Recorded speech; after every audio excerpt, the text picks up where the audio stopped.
come out of the blocks. That first hurdle is so important coming out of the blocks, and I think it helps with being aggressive. And we don't do a lot of hurdles any one day. I mean, this is probably about as much as we would do. We maybe do that once, and then maybe we do a 1-3-5 or something. And you know, other than warming up. So, but what we do, we try to do really fast. 48-minute drill is the best 300 hurdle workout there is. You know, that, I mean, you gotta be in shape. And you know, I don't care what your form is like, you gotta be in shape. But we do, probably the best hurdle workout for the 300s we do that I like the best.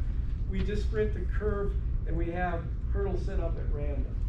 So like your end of the back stretch, then we've got the 100-meter curve.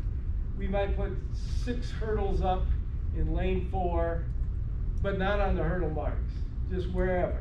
And then maybe lane 5 we put up 6, but they're not even next to the person in lane 4. They're just random. And then we just have them run that curve as hard as they can, walk across the infield, run it again, you know, X amount of times. But that really, you know, you have to really be an alternator, I think, to run 300 hurdles well. And, you know, the wind, one day you might have a 30-mile-an-hour tailwind, the next day a 30-mile headwind. It's Minnesota. You know, some days you go out really hard and then other days you don't. And so just to be able to, that depth perception and that taking it with whichever leg is really good. Yeah. You adjust your 48-minute drill if you got like one of those good 300-meter hurdle workout days, like are you taking off some mileage for those? You know, we actually wouldn't have them hurdle that day. Okay. Yeah, because to me, that's being in 48-minute drill shape is the best thing about 300 hurdles, you know.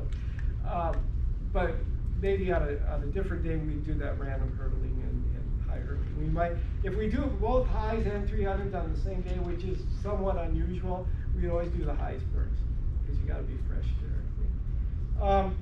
And then another drill we do in the 300s, which seems to work pretty well, is out of the blocks over the first 3, you know, and then the 4 to 6, and then the 6 to 8. Just works out. So again, that principle of a third, and try to do it like like race pace. So, oh my gosh. Okay, so the next page is kind of a distance simulation. This is page 9, and one thing we try to do in May is we try to cut down make out workouts that will help them the most in races. So this is for the distance girls. It might be on a 48-minute drill, but now they're doing more of a simulation for what events they're in. So you know, if you look at Hannah Johnson, the second girl from the bottom there, she was basically a 2-miler, and so we still had to run a 400s and with 100 walks, so very little rest here. It's not like a 48-minute drill. She ran 6:26, which wasn't very good for her. She was about a 6:10 girl. Then she ran 4 200s, which was kind of a simulation for the 800, and she ran 2:45, which is about what 2:43, which is about what she was running. And then it seems like if you try to do 4 800s, which is a 3200 simulation, it's a little too much to hold, especially at the end of the other stuff. So we kind of did 3 800s, and you know, she didn't have a good day. So she ran 14:06. So you know, it tastes there. So, but then if you look at a different girl, Jenna Pavich was a very good 800 runner, and so her simulation was, but she also ran a mile, about 5:35, and so she ran 4 400s, and then she did 2 sets of 4 200s, and you notice those are around 35, 34, 33. So 35 is 2:20 pace. So she cranked it hard, and she ran it the way she was, and she ended up running 58 and 400 and about 2:20 and a half. So we try to, especially in May, the first two-thirds or half of the season, we kind of put the distance together most of the time, but then the last 4 or 5 weeks, we really specialize. Are you an 800 girl? Are you a 1600 girl? Are you a 3200 girl, like that? Okay, moving up. Now, these are just the different records we keep.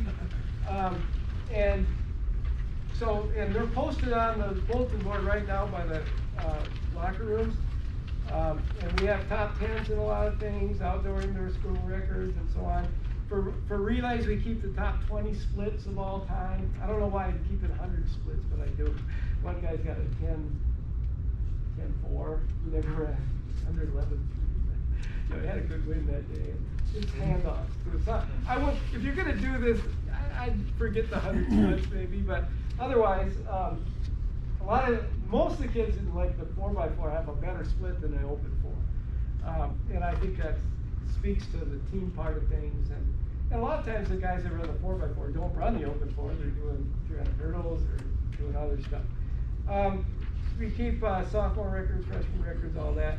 Now, you'll see under individual relay champions, top 6 places in state, and the only reason for that, instead of top 9, I know 9 did make the finals and medal, is that when I started this, it was top 6 got medals, and so, you know, in respect to the 1980 guys, I don't want to change it. So, we keep junior high records, and then season stats, if you look, well, okay, the next 2 pages, pages 11 and 12, those are team records we keep. I think I care more about this than the kids usually, but anyway, so those are different things. I want to thank the committee for making those expanded wild cards. I think our 3-team section is a beast. West, East, Marshall, Laverne, Waseca, Worthington, Belle Plaine, TCU, Jordan, Fairmont, and so on. And so it's a great section. St. Peter, so it's just amazing. So over the years, when there was one wild card, our section had that wild card probably 2/3 of the time. And now with 4 expanded, we've had over half of the ones in the state in our section. So, so that's if you got a section, you're pretty fortunate. We do keep the top 10, you know, school record, just the school record. On the right-hand side, this is page 13 now. We keep, that's what the number 10 mark is. We do have a top 10, but I didn't want to run off all those records. But so you can see that generally there isn't a huge gap between 1 and 10. In some cases there are. Probably our best relay for girls over the years has been the 4x8. We've gotten state 20 times in that. And that 920 is surely a quality time. And on the boys' side, you know, kind of the same thing. Probably, for whatever reason, the boys 4x4 tends to be our best relay over time. The girls 4x8, I think the 4x8, we've had a little better cross country in girls probably, and that's those girls.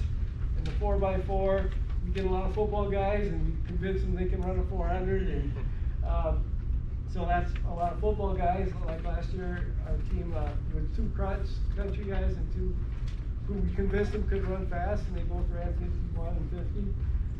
But also 2 football guys in there, and it was quite a crew. So so anyway, that's our records. And then page 15 is kind of a big deal.